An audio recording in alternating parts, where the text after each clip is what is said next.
और प्रभु के नाम की महिमा हो। I want to thank the Lord. I want to thank Deepu. I want to thank the organizers, the elders of uh, uh, uh, Christian Assembly, Datia, Madhya Pradesh, for having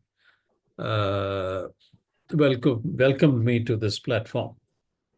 इस platform पर मुझे स्वागत करने के लिए दतिया की brother assembly के लिए मैं वहाँ के प्राचीनों का और सर्वप्रथम परमेश्वर का धन्यवाद देना चाहता हूँ कि उन्होंने ये अवसर प्रदान किया।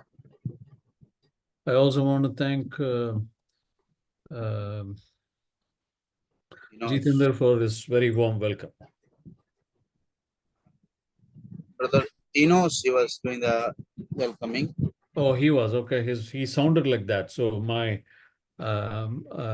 gratitude to him for his welcome.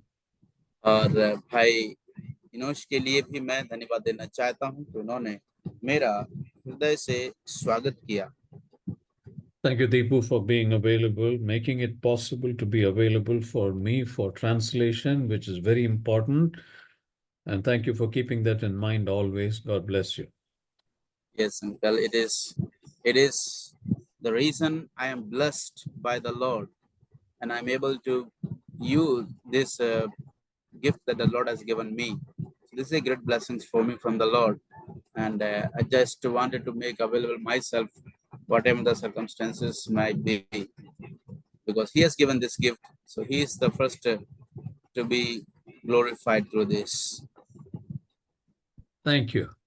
We will continue our meditation from Psalm 121. हम अपना अध्ययन को भजन संहिता 121 से जारी रखेंगे। I want to in the next 5 minutes, I want to finish off the first question. Who is this God who keeps us? और मैं कुछ ही मिनट में जो है ये जो सवाल जिसमें हम लोग अभी तक चलते आ रहे हैं और अभी तक खत्म के तक नहीं कर पाए हैं, उस मुकाम तक नहीं पहुंच पाए, लेकिन अगले 5-6 मिनट के अंदर मैं उस सवाल पर जो परमेश्वर हमारा रक्षक है वो कौन है, उस बात को मैं समाप्त करने वाला हूँ। We have been considering the omnipotent God. हम लोग हमारे परमेश्वर जो सर्वशक्तिमान है इस विषय पर चर्चा कर रहे हैं। Last week, before I closed our study, I closed with a lot of examples on the healing power of the omnipotent God.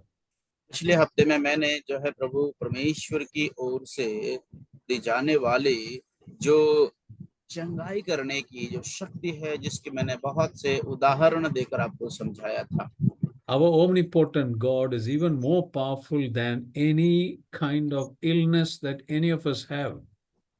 हमारा सर्वशक्तिमान परमेश्वर हमारे पास जो समस्याएं बीमारियां हैं उन सब से शक्तिशाली है और महान है।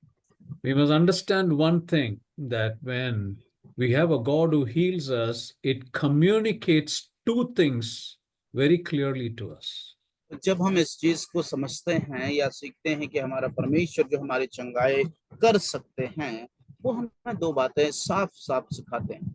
His love and his wisdom towards us. उसका प्रेम और उसकी ज्ञान हमारे प्रति जो बुद्धि उसकी हमारे प्रति जो रहती है। What do we understand by his love and by his wisdom? उसके प्रेम से और उसकी बुद्धिमानी से हम क्या समझते हैं और सीखते हैं? First of all, his heart is for us always. सबसे पहली बात उसका हृदय है जो हमारे लिए हमेशा के लिए रहता है। Number two, he knows what's best for us. दूसरी बात है कि वो जानते हैं कि हमारे लिए सब सर्वोत्तम क्या है।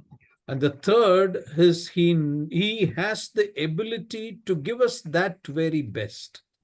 और जो तीसरी बात यह है कि उसके पास वो योग्यता है जो सबसे उत्तम सर्वोत्तम देने की परमेश्वर के पास वो योग्यता है। Dear brothers and sisters and dear believers of God, all that we have been talking about the omnipotent God is summed up in these three statements. और अभी तक जो हमने जितने हफ्तों से प्रभु को जो सर्वशक्तिमान परमेश्वर इसके विषय में अभी तक जो भी बातें हम लोग सीखते आए हैं, वो इन्हीं 3 बातों में समर्पित होकर के पूरी हो जाती हैं। I repeat, the first one is his heart is for us always. सबसे पहली बात मैं एक बार दोहराता हूँ, सबसे पहली बात है उसका हृदय हमेशा हमारे लिए हमारे लिए और हमारी ओर रहता है। Second, he knows what's best for us. दूसरा, वो जानते हैं कि हमारे लिए सर्वोत्तम क्या है। The third, he has the ability to give that best to us.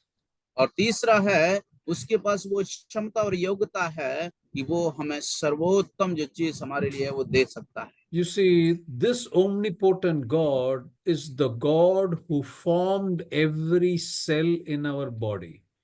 इस सर्वशक्तिमान परमेश्वर वो कौन है? इस सर्वशक्तिमान परमेश्वर वो है जिसने हमारे जो शरीर के अंदर हर एक जो सेल है ना, वो जो तत्व है, जो शरीर का हर एक तत्व, उसको परमेश्वर ने बनाने वाला परमेश्वर वो शक्तिमान है। Even before I and Deepu or Enosh or Jitendra were formed in our mother's womb, this omnipotent God knew that Sam Abraham or Deepu or Enosh or Jitendra are going to be formed in our mother's womb.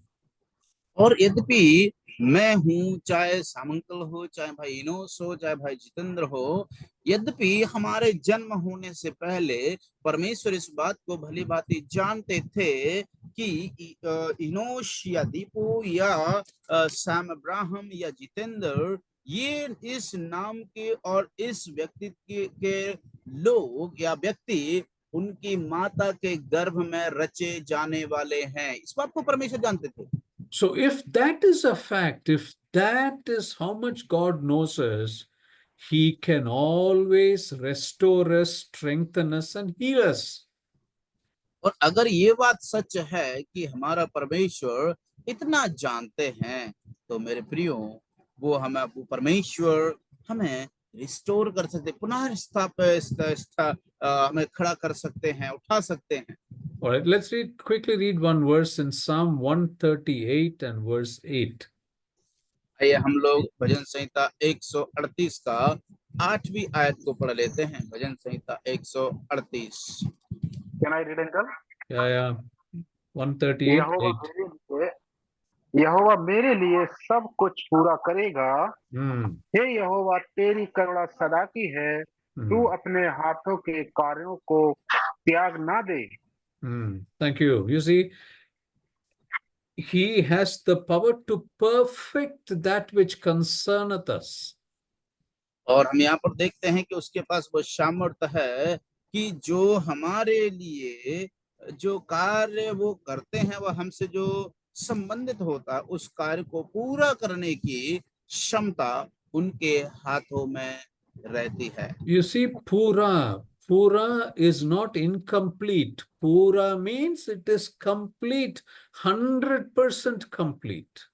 और इसलिए जब ये शब्द जो जिसको हम पूरा करने की बात कहते हैं या संपूर्ण करने की बात कहते हैं, तो इसमें कोई गुंजाइश नहीं रहती है कि वो अधूरा रह जाए, वरन 100% पूरा व संपूर्ण करने वाला परमेश्वर है। You see, anything which is incomplete cannot be used fully, totally. और हम इस बात को जानते हैं कि जो चीज अधूरी रहती है उसको हम पूरी तरह से इस्तेमाल नहीं कर पाते। Food that is half cooked or 75% cooked, you have it, you will have stomach pain, you will have indigestion, you will have some kind of problem. और जो भोजन जो कम आधा पका होता है, अगर आप उस भोजन को खा लेते हैं, आपको पेट में दर्द होगा, आपको दस्त भी हो सकते हैं, आपको जो है इंडाइजेशन भी कुपच हो जाएगी। You see, the dress that you wear, if the buttons are not stitched, or if the sleeve is not stitched, if it is only 75%, you cannot wear it. It is of no use. अगर आप जैसे shirt को पहनते हैं, अगर उसके button नहीं लगाए गए हो, उसमें जो बाहें उसकी नहीं सिलाई गई हो, और अगर मान के चलो उसमें 70% ही उसकी सिलाई हुई हो, तो हम उसको इस्तेमाल नहीं कर सकते हैं क्योंकि वो अधूरी है। Or the two-wheeler that you're using, if it doesn't have a petrol tank, how will you use it? उसी तरह से जो दो पहिया वाहन को हम लोग इस्तेमाल करते हैं, अगर उसके अंदर पेट्रोल का टंकी नहीं होगा तो कैसे हम उसको इस्तेमाल करेंगे? So you see, like that, this verse says, He has the power to perfect that which concerneth us. So we are made perfectly. But because we are come into a sinful world, there are many things that affect us. Still, this God will perfect everything concerning us. Only then can we be used for God's glory. और मेरे प्यारो, इस चीज को हम देखते हैं कि जिस प्रकार से यद्यपि इतनी सारी परिस्थितियां, बातें, गंभीर समस्याएं आएंगी, तो उसके बावजूद भी हमारा परमेश्वर जैसे भी कार्य क्यों ना हो, उसको पूरा करने में संपूर्ण रीति से, जिसमें कोई कमी ना रहे, उस तरह से पूरा करने में परमेश्वर सक्षम है, और वही करते हैं जो हमारे लिए सर्वोत्तम है। You see, we can trust Him for everything that we need in this world. और मेरे प्यारो, इस संसार में हमें जो भी चाहिए, हम उसके लिए उस परमेश्वर पर भरोसा रख सकते हैं। He is this God that you and I worship is greater than the physical problem that we have because of sickness. और हमारा जो परमेश्वर है, वो परमेश्वर जो हमें शारीरिक समस्याएं व दुर्बलताएं होती हैं, उन सब से बढ़कर के है और उन सबसे महान है। You see, what is the role of God in our lives? आप बताइए, देखिए परमेश्वर का किरदार व रोल हमारे जीवन में क्या है? His role is to guide us. क्या उसका भूमिका हमारे जीवन में इसलिए कि वो हमें हमें हमें जो है मार्गदर्शन करे? His role is to protect us. क्या उनकी भूमिका की हमें रक्षा करने की है? His role is to restore us back to normalcy. क्या उनका भूमिका है कि हमें पुनः फिर से सामान्य स्थिति में ला करके पुनर्स्थापित करें? And his role in my life and your life is to provide for everything that we need in this world. और मेरे प्यारो, क्या उसका यही भूमिका है कि जो कुछ भी हमारे इस संसार में इसकी जरूरत है, उसको वो पूरा करके दे?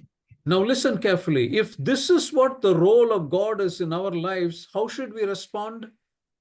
अगर यदि में ये सब जो भूमिकाएं परमेश्वर हमारे जीवन में रखते हैं, तो हमें किस प्रकार से उसका प्रत्युत्तर देना है? Number one, we must listen to him, to his word. सबसे पहली बात, हम उसकी आवाज को, उसकी वाणी को सुने। We must trust him. हम उस पर भरोसा रखें।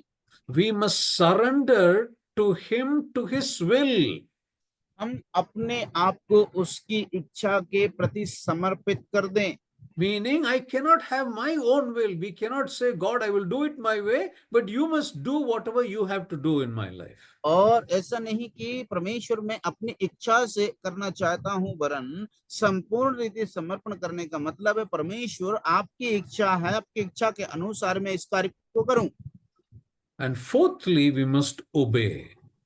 और चौथी बात है, हमें उसका आज्ञा का पालन करना है। You see, when we do these four things, the Lord will perfectly do his duty in our lives, as I showed to you. और जैसे मैंने आपको दिखाया कि जब हम इन कार्यों को पूरा करते हैं, तो परमेश्वर संपूर्ण रीति से अपनी भूमिका को, अपनी जिम्मेदारी को हमारे जीवन में पूरा करेंगे। You see, quite often, what happens in our life, we are limping between two things always. और हमारे जीवन में अधिकतर समय क्या होता है पता है? हम दो बातों में उलझे रहते हैं।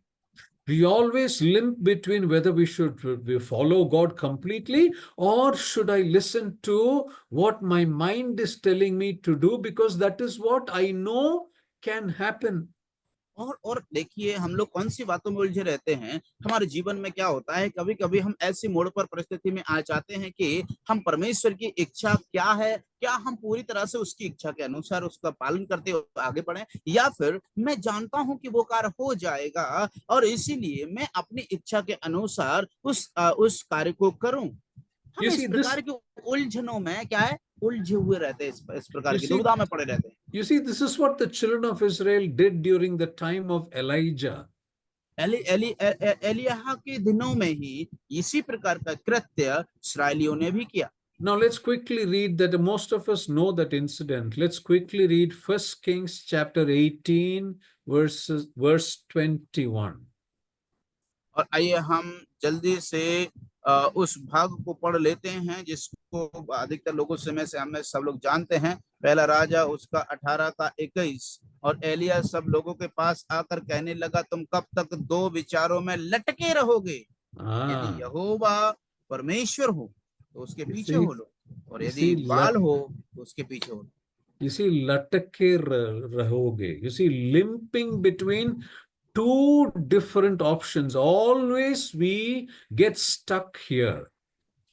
और जो यहाँ पर जो शब्द इस्तेमाल किया गया है, लटके रहोगे, इसका मतलब है कि हम हमेशा दो विचारों में क्या रहते हैं, ना तो इधर जा पाते ना उधर जाते, उलझे रहते हैं उन्हीं में।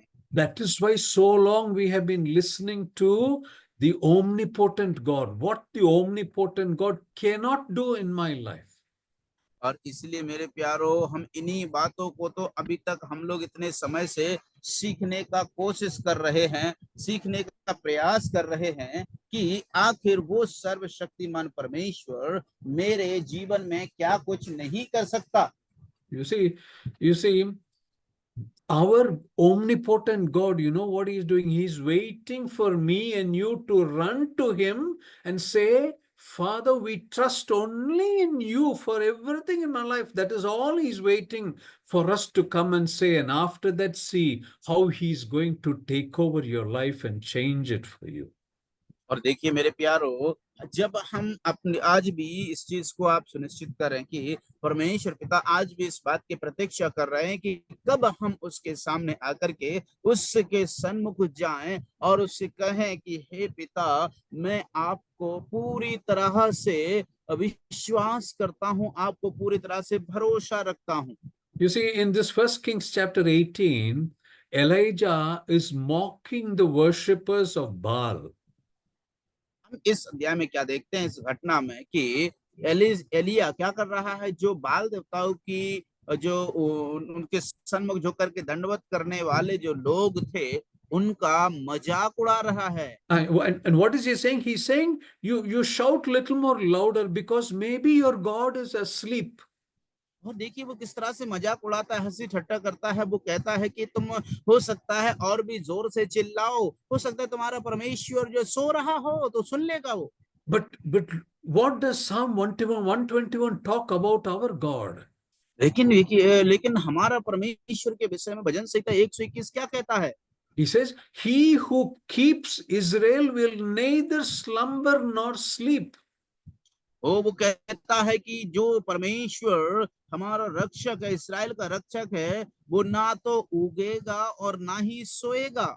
Oh, you see, dear brothers and sisters and believers of God, this omnipotent God is the God who keeps not only Israel, the New Testament Israelites, me and you.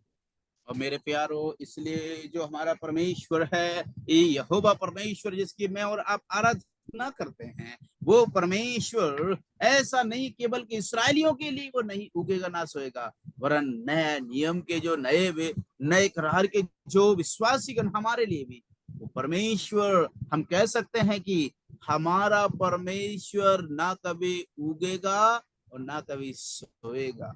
And this is the God who is inviting us to come to Him for any help that we want. We should never forget that.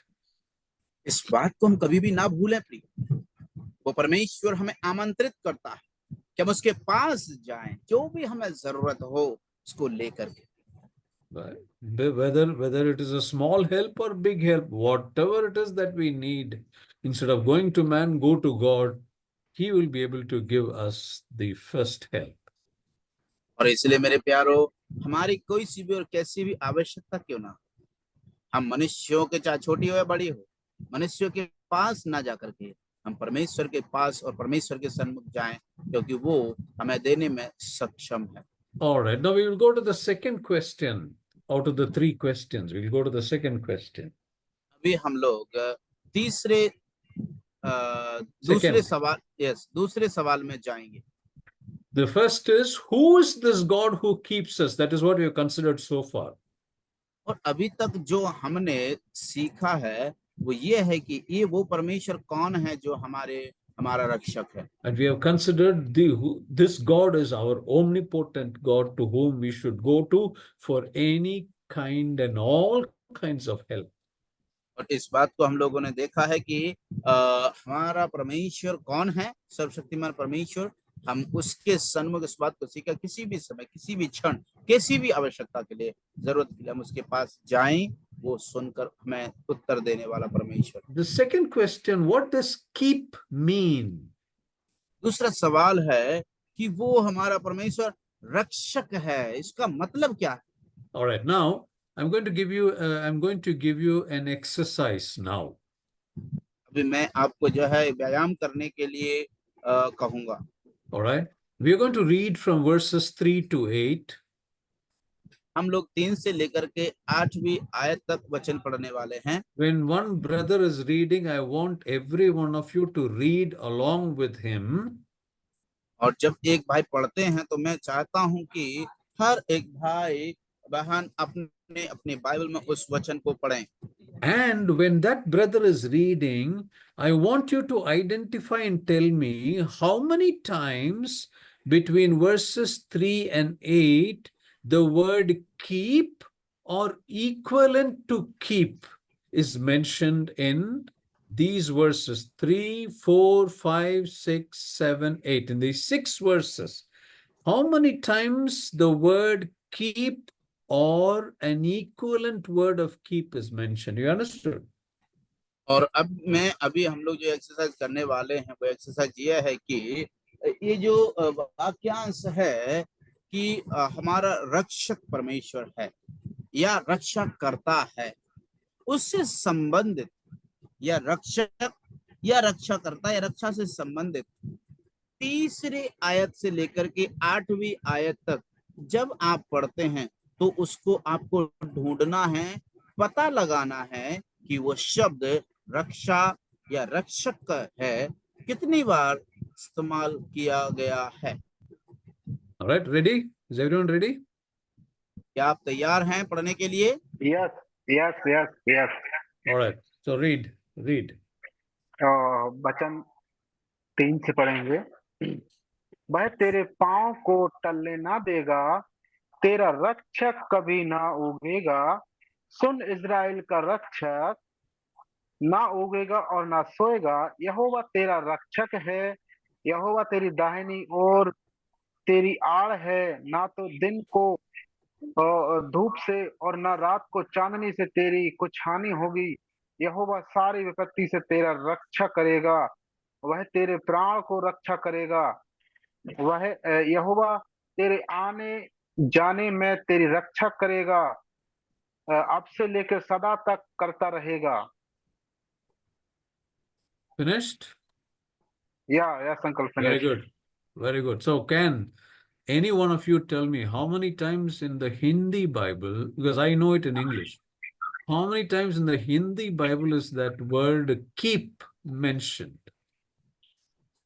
और अभी आप लोगों ने जो पढ़ लिया है, बहुत बहुत धन्यवाद। अभी इस सवाल है आपके सामने कि आपके हिंदी बाइबल में इस शब्द रक्षा या रक्षक कितनी बार इस्तेमाल किया गया, तीसरी आयत से लेकर के 8वीं आयत तक? 6 बार किया है, कल 6 बार यूज किया है। ओ, हिंदी में भी 6 बार है क्या? वेरी गुड, क्योंकि अंग्रेजी में भी 6 बार। Yes. Yeah, wonderful. Excellent answers. See, the first keeper in verse 3, keeper verse 4, keeper verse 5. Now, verse 7 is in English, it is preserve. Preserve also means keep. And then verse 2 times is mentioned in verse 7. And in verse 8, preserve again. So preserve is equal to keeping. you're preserving it to keep it. The refrigerator is generally kept to preserve. Why? You want to keep it for a longer time, isn't it? So 8 times in these 6 verses, the word keeper, keep, is mentioned. Isn't it? How amazing. कितनी अद्भुत बात है प्रिय। जब हम 3 आयत से लेकर के 8वीं आयत तक पढ़ते हैं तो 6 बार रक्षक और रक्षा ये हमारे परमेश्वर यहोवा के लिए इस्तेमाल किया गया है। पहला रक्षक शब्द हम लोग पढ़ते हैं वो 3 आयत में रक्षक, 4 आयत में रक्षक, 5 आयत में रक्षक।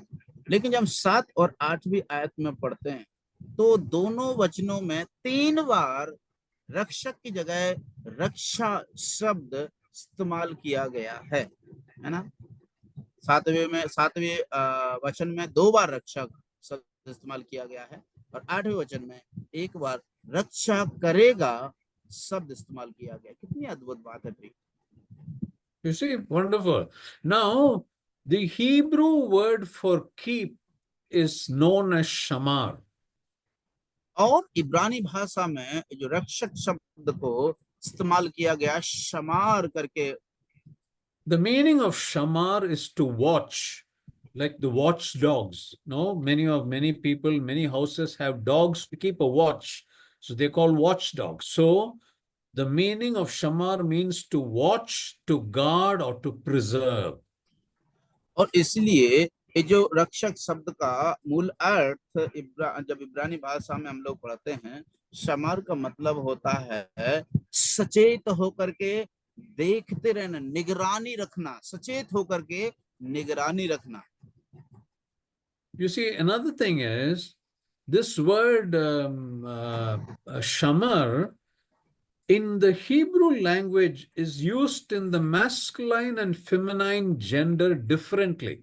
Now, English does not have masculine and feminine gender differently mentioned, but Tamil has it.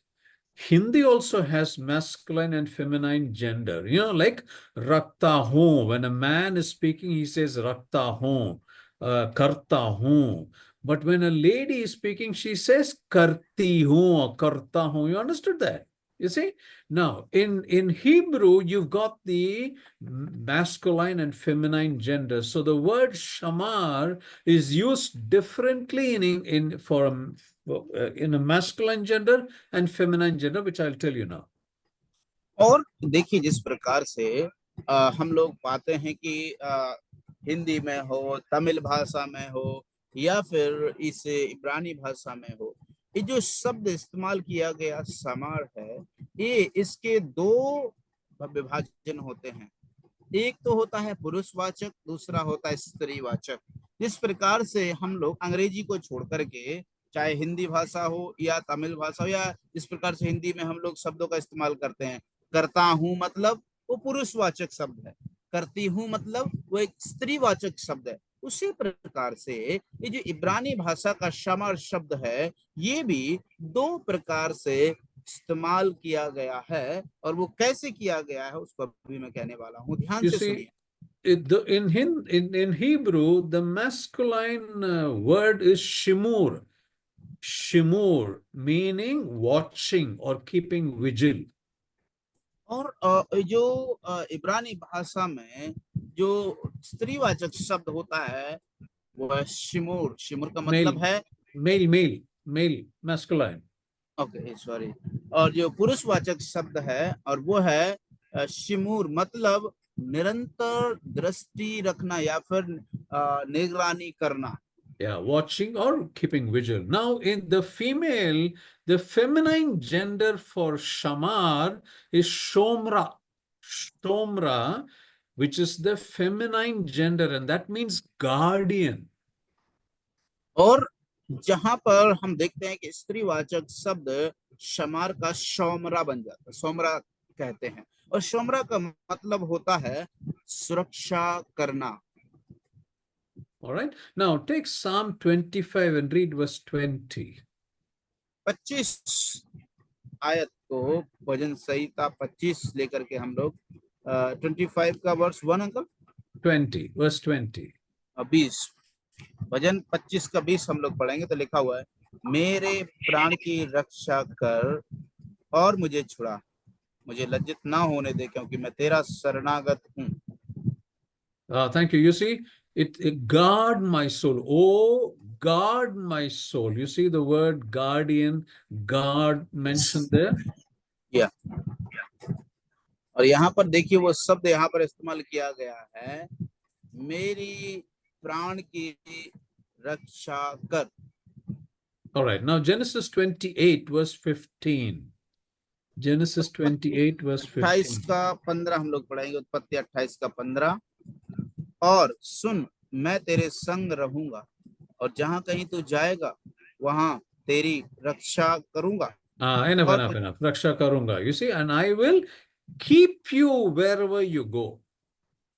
और देखिए यहाँ पर जो शब्द इस्तेमाल किया है कि मैं जहां कहीं भी तू जाएगा तेरी रक्षा करूंगा करके शब्द इस्तेमाल किया गया। You see the promise of God that he will keep us. This is a promise given to Jacob, that I will be with you as you go to your uncle Laban's house. So the Lord was with Jacob when he went. The Lord was with Jacob when he brought him back, and he blessed him and brought him back also. इसलिए हम लोग जिस प्रकार से देखते हैं कि आपको परमेश्वर ने जिस प्रकार से जो आशीष दिया और प्रॉमिस किया था, उससे वायदा किया था कि मैं तुझे आशीष दूंगा। जब वो लाबान के घर पर जाता है उसके साथ परमेश्वर रहा, जब वो वहां से आया परमेश्वर के साथ रहा, उसके बाद उसने बहुत आयत की आशीष उसे दी और उसे बहुत आयत से बढ़ा दिया। You see, when Jacob went to his uncle Laban's house, his name Jacob means supplanter or deceiver. और जब ये जो याकूब है वो जब उसके उसके जो अंकल थे लाबान के, जब वो घर पे जाते हैं, वहां जाने पर उसका नाम का मतलब पता है क्या था? Deceiver. डिसीवर मतलब धोखा देने वाला, धोखेबाज। Toke. Correct. धोखेबाज के उसका नाम का अर्थ निकला।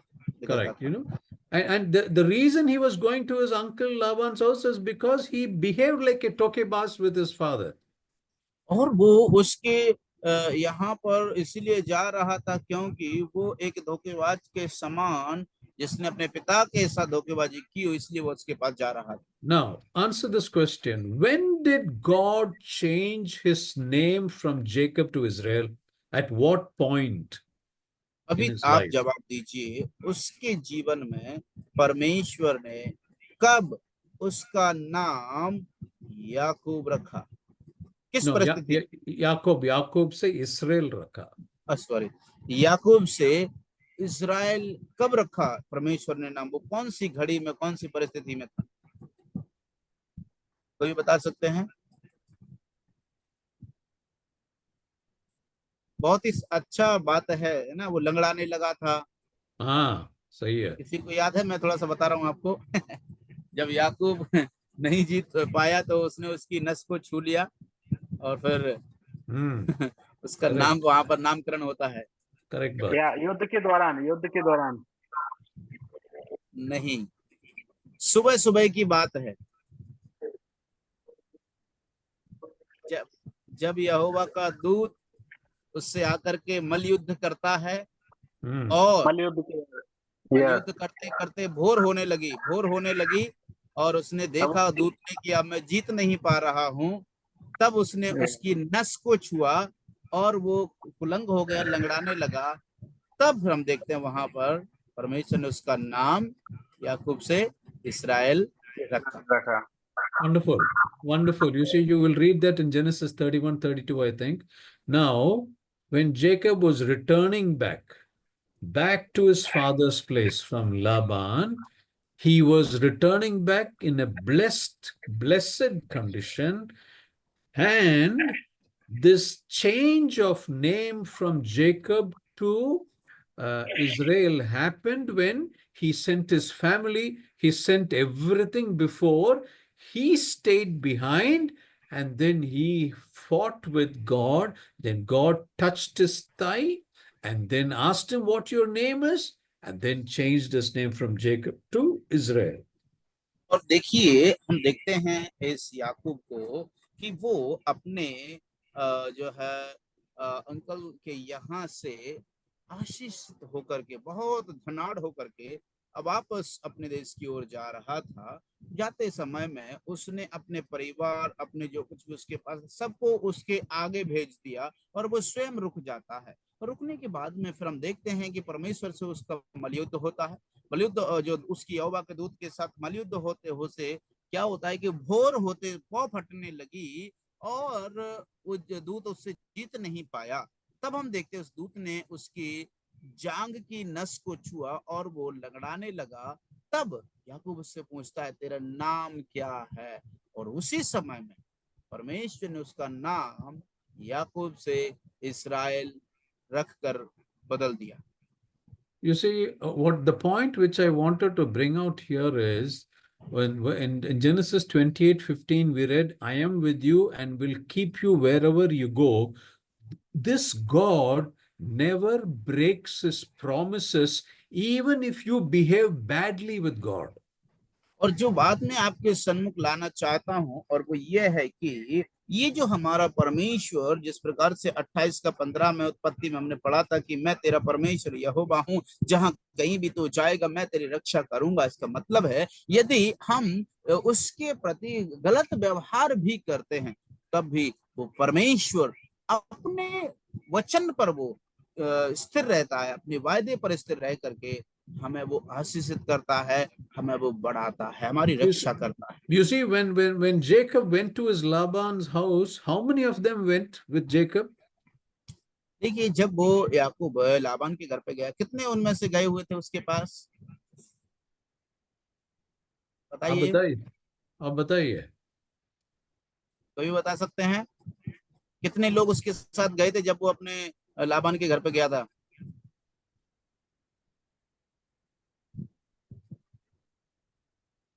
याद नहीं आपको? किसी को याद नहीं है? याद नहीं है, याद नहीं है। याद नहीं है। Okay, only one. He only went to his uncle Laban's house. He was the only one who went. No one else. और उसके साथ में कोई और नहीं गया था, वो अकेला ही गया हुआ था। All right. Now, in I think it is in verse 10, Genesis 28. Read verse 10, Deepu, or 25, 10 or 25. Read that one verse. उत्पत्ति 28 का 10। He says, I came back. I'm coming back in two companies. With two companies. I think it's verse 25, if I'm right. याकूब 28 का पढ़ेंगे। 28, chapter 28 only. Is it 10 or 10 verse 10। is it 10 or 25 verse? Okay, Yakub Beersheba से निकलकर हरान की ओर चला और 25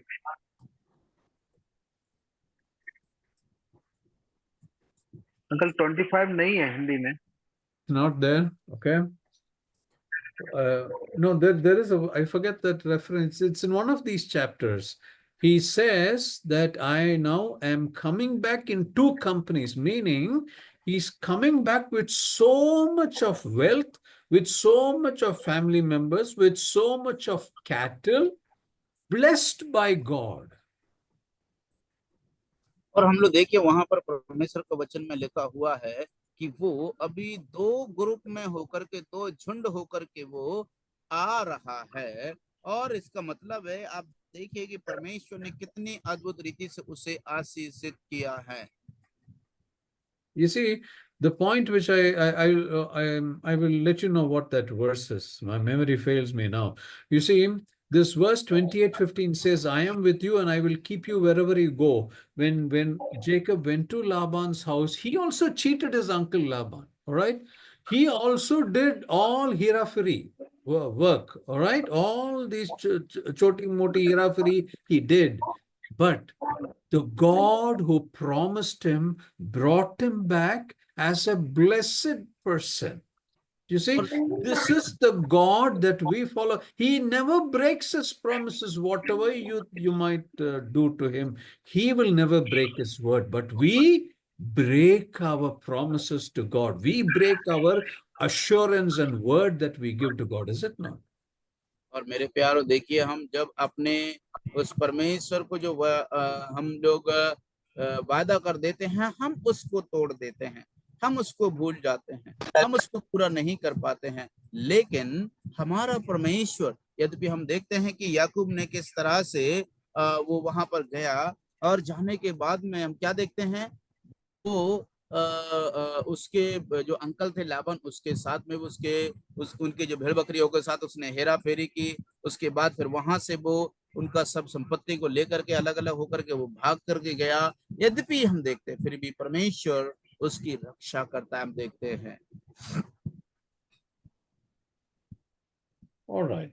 Okay, and I'm not getting that verse. I'm actually looking for that verse. It's a beautiful verse, but I think I'll give it to you. All right. Okay. So, so this God who keeps us, he continuously is keeping a watch over us, even without sleeping. और हम देखते हैं मेरे प्यारो, परमेश्वर जो है हमारे, जो उसने वादा किया है, उस वायदे के अनुसार हम देखते हैं कि वो हमसे क्या करता है, हमारी रक्षा करता है। इसका मतलब हमारी निगरानी करता है। You see, verse 4 in Psalm 121 says, he keeps Israel. Verse 8 says, he will keep us forevermore, for the present and for the future also.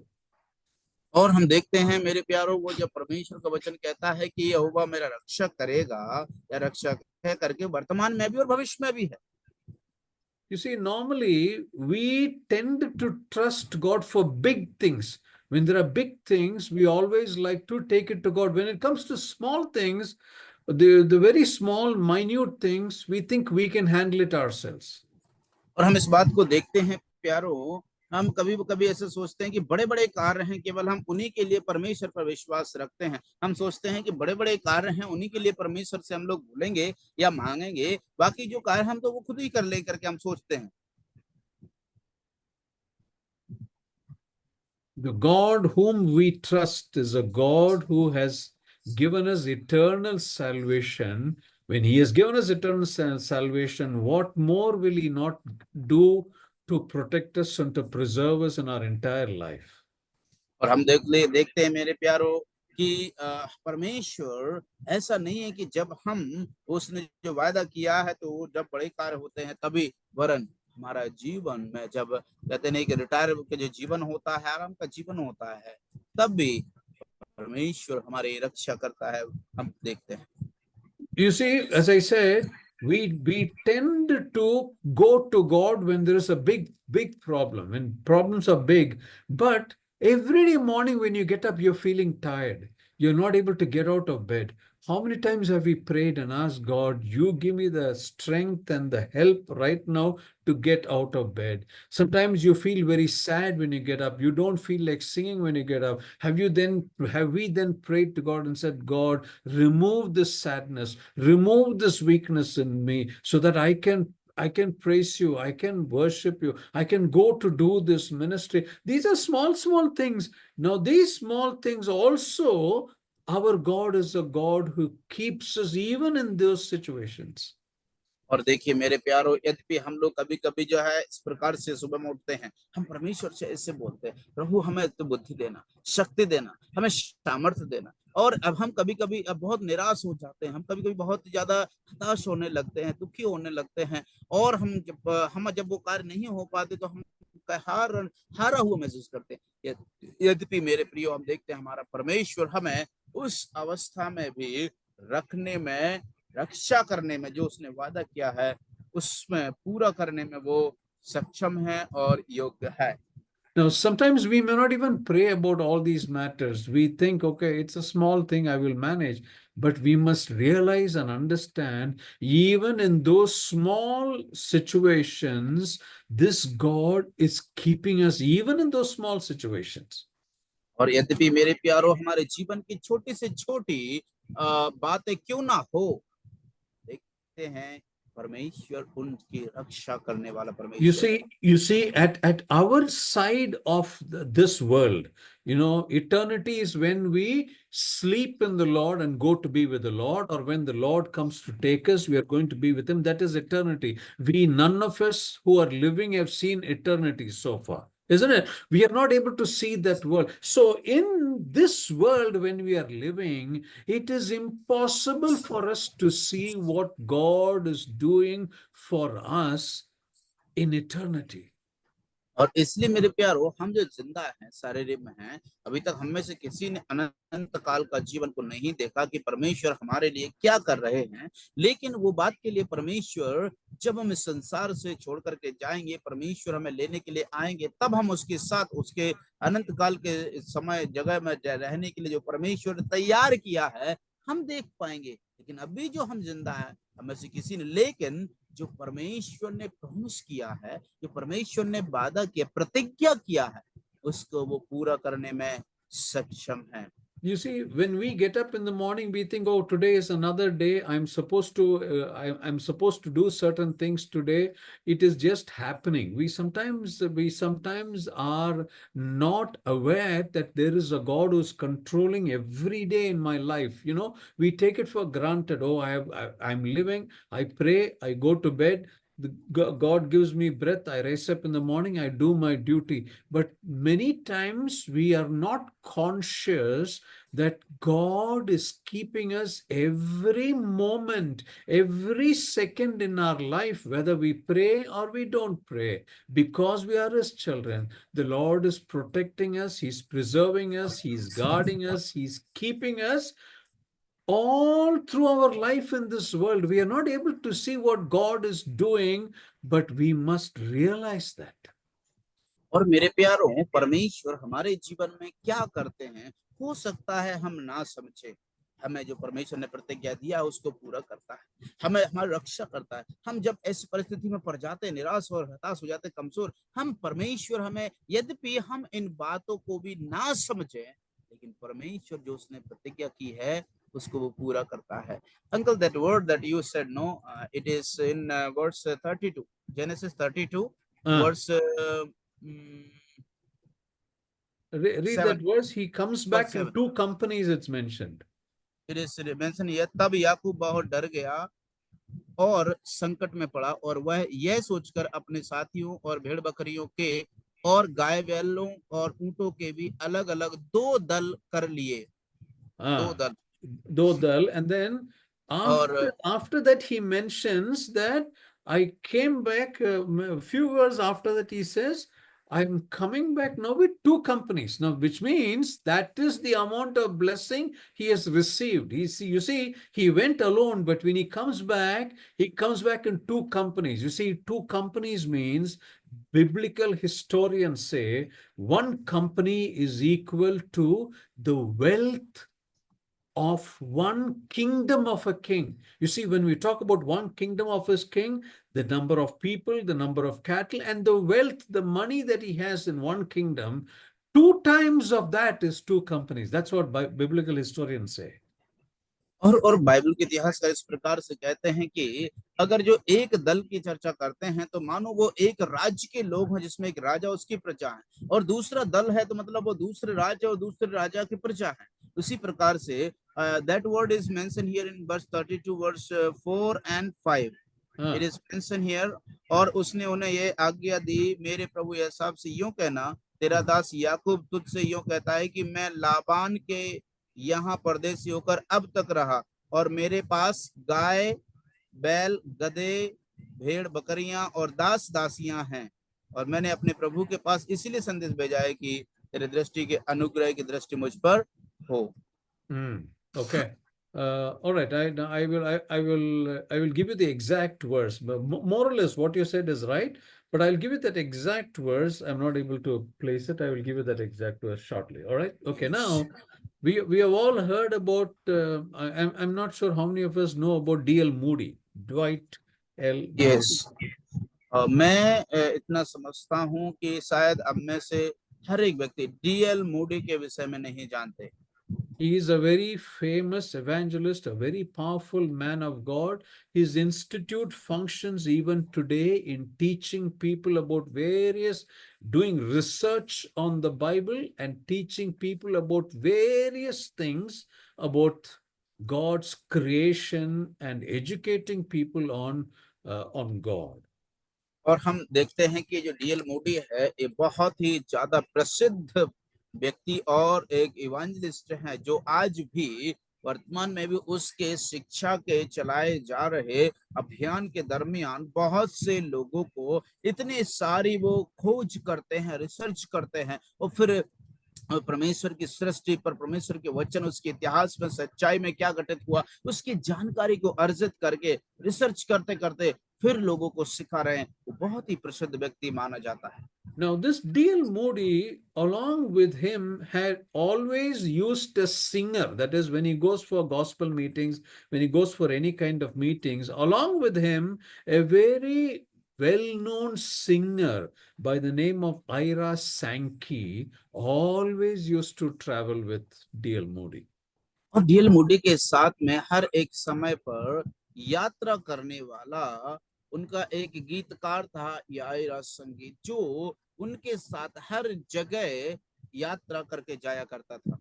You see, sometimes some of these evangelists or missionaries, when they go, they take along with them some singers, particularly when it is Billy Graham's meeting. He's got one, Cliff Barrows. Cliff Barrows is the one who sings for all of Billy Graham's meeting. He's got a choir, choir as a group of singers, which is about 1,000 people. Now, that choir goes with Billy Graham almost every meeting. And so the one who conducts the choir is Cliff Barrows. Like that, Ira Sankey was a very famous person who wrote, composed, sang many songs that we sing even today. He was with D.L. Moody in most of his campaigns.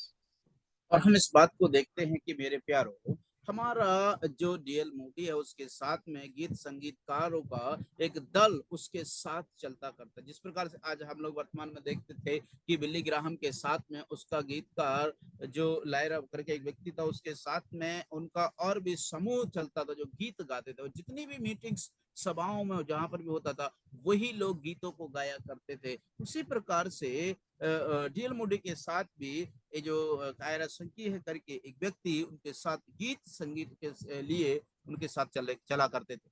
All right. So once on Christmas Eve, that is on 24th of December in 1875, Ira Sankey was traveling in a steamboat from one place to another place.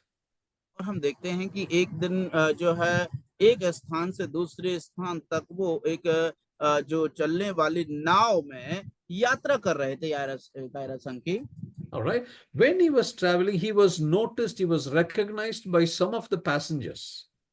और जब वो यात्रा कर रहे थे तब वो जो यात्रा करने वाले जो यात्री थे, उन्होंने उसकी ओर जब ध्यान दिया, because they noticed that they've seen his picture in the newspaper because he used to come along with D.L. Moody. That is how they recognized him as Ira Sankey, and they knew who this man was who was traveling.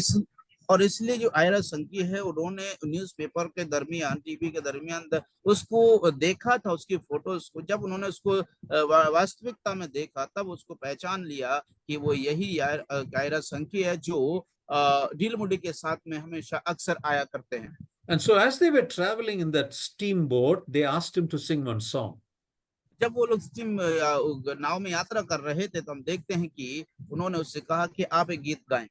So he sang a beautiful song, a song that we sing even in our church these days. Many people sing that song, Savior like a shepherd lead us.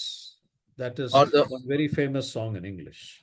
और वो बहुत ही प्रसिद्ध एक गीत है जो गाता है, और जिस प्रकार से हमारा जो रक्षक है परमेश्वर, हमें वो एक चरवाहे के समान चराता है।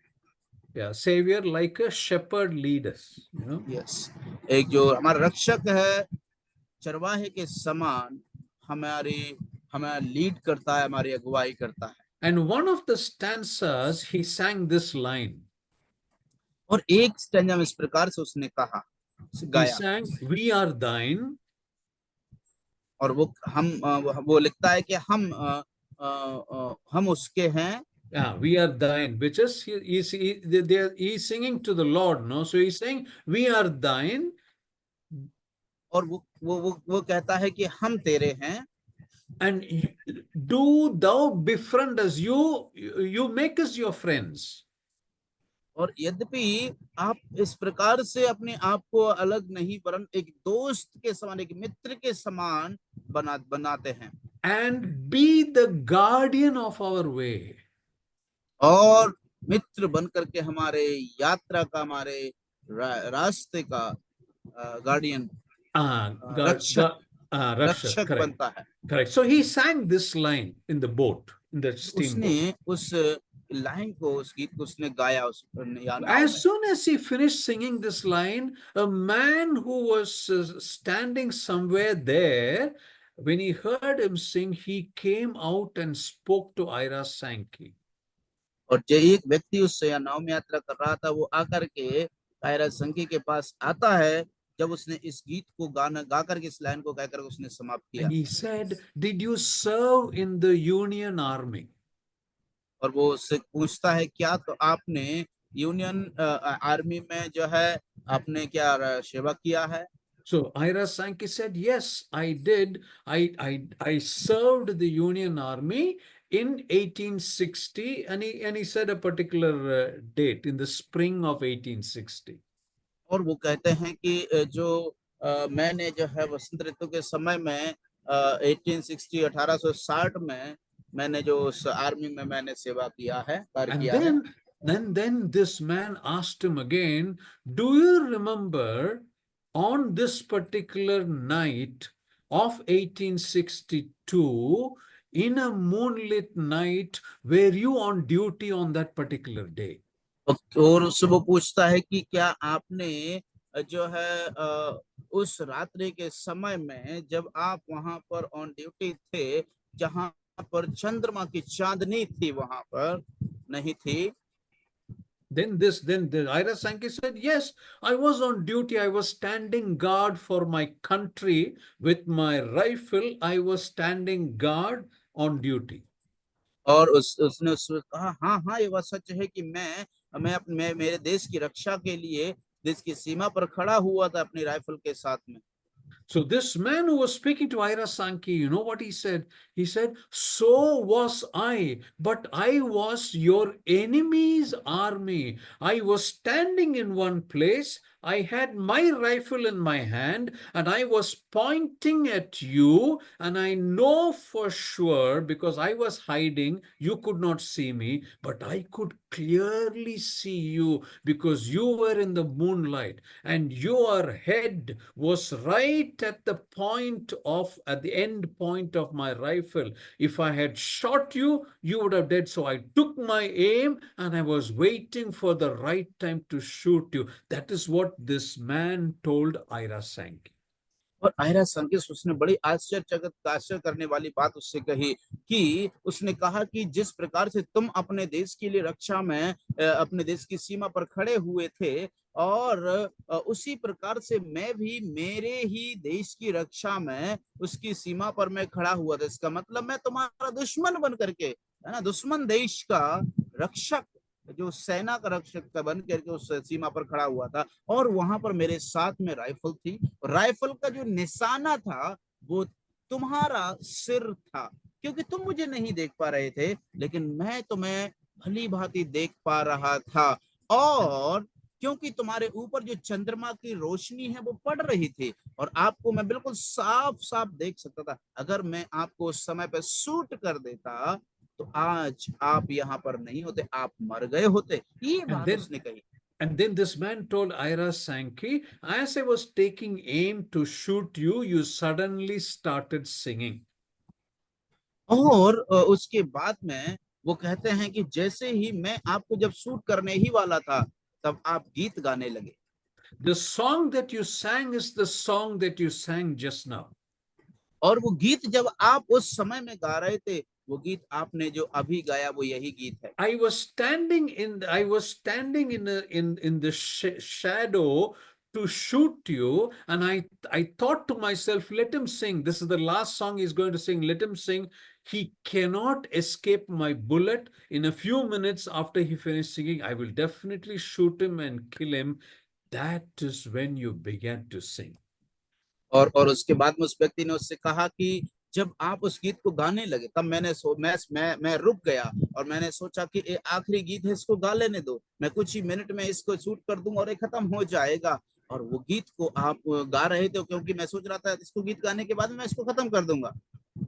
The song that you sang just now is the very same lines you sang that day. We are thine. You know, I'm repeating it once again. This is the song that Ira Sankey sang that day when his enemy was about to shoot him, which he sang again today in that ship. You know, we are thine. और हम देखते हैं कि वो इस बात को कहते हैं कि हम तेरे हैं। वो जो व्यक्ति Do उससे thou कहता है, befriend us. That is, you come along with us. As a friend, you come along with us. Do thou befriend us. और यद्यपि हम तेरे हैं और तू एक मित्र के समान हमारे साथ आता है, Be the guardian of our way. और हमारे मार्ग का रक्षक बनता है। When you and this man was saying, when you sang this song, my memory went back to what happened to me that day. और जब तुमने आज अभी एक गीत को गाया है तब मेरी जो याददाश्त है वो पीछे चली गई कि उस दिन क्या घटना घटित हुई। As I was standing with my rifle in my hand about to shoot you, when you sang that words of that song, he's telling Ira Sankey, I thought about my childhood days where my mother used to sing the very same song to me. और जैसे ही वो व्यक्ति इस बात को कहता है, कायरा संकी से कहता है कि जब आपने इस गीत को गाया तो मुझे मेरे बचपन की याद आई जब मेरी माता मुझसे मेरे लिए वो उस गीत को गाया करते थे जो आपने उस समय गाया। Many times my mother sang this very song to me. कई बार मेरी माता ने एक गीत मेरे लिए गाया बचपन में। And when that day on duty, when you finished singing your song, I was not able to take aim to shoot you. और जैसे ही आपने उस समय पर इस गीत को गा करके खत्म किया, उसके बाद मैं आपको जो है उस गोली को नहीं चला पाया। And I was thinking to myself, the Lord who is able to save that man from certain death must certainly be a great and almighty God. और वो कहता है कि जो परमेश्वर उसको इस प्रकार से बचा सकता है वो वास्तव में एक महान परमेश्वर है। Thinking like that, both my arms fell weak. I dropped the gun and both my arms dropped to my side. और उसके बाद में वो कहता है कि मेरे हाथ इतने भारी हो गए, मैंने उस जो राइफल को एक तरफ रख दिया और मैं अपने हाथों को जो है हल्का करने लगा। You see, brothers and sisters, this illustration was so powerful that that is why I wrote it down for you. Now, this is how God is taking care of us without you knowing that God is actually taking care of us. और इस बात को साबित करने के लिए, आपको बताने के लिए कि इस उदाहरण को मैंने आपके सामने रखा है, बहुत ही अद्भुत उदाहरण है, बहुत ही शक्तिशाली उदाहरण है। यद्यपि आप उस चीज को नहीं जानते, उस बात को नहीं जानते, उस समय में भी परमेश्वर आपकी रक्षा के लिए कार्यरत है, काम कर रहा है। You see, many times we take it for granted. Oh, I went and came back safely. Nothing happened to me. Everyone said this is going to be it's going to be difficult. You have to go to different situations you're going to go through and all that stuff. I went and I came back. There was no problem. Behind your going and coming safely, you know who was there? God's hand was there with you. और कई बार कभी कभी हम लोग ऐसा कहते हैं, लोग अरे मैं तो गया वहां पर, बहुत से लोग कह रहे थे मुझे ये हो जाएगा वो हो जाएगा, बहुत सी बातें, लेकिन मुझे कुछ नहीं हुआ, मैं सुरक्षित आ गया। आपको पता है आपके जाने में और आपके आने में कौन आपके पीछे कार्य कर रहा था? वो परमेश्वर है जिसके हम अभी सीख रहे हैं, चर्चा कर रहे हैं। वो हमारा परमेश्वर रक्षा करने वाला This परमेश्वर is the God of Psalm 121 who keeps you, dear brothers and sisters, dear believers of God, keeps you in every situation. और यही वो हमारा परमेश्वर है, हर परिस्थिति में हमें रक्षा करने वाला परमेश्वर है। And so to this God we can lift up our eyes unto the hills. That's the first verse that we read. No, I will lift up mine eyes unto the hills, from whence cometh my help? My help cometh from the Father which made the heaven and the earth. So this is the God. We have seen the first question, the omnipotent God. He is the one who can help us, and He is the one who is keeping us. और इसलिए अभी तक हमने जिस बात को पहले वचन 121 के पहली आयत में लिखा हुआ है, मैं अपनी आंखें पर्वतों की ओर लगाऊंगा, वो उस परमेश्वर की ओर हम अपनी आंखों को लगा सकते हैं, लगाते हैं, जो मुझे सहायता कहाँ से मिलेगी? मुझे सहायता उसकी ओर से मिलती है जो आकाश और पृथ्वी का करता है।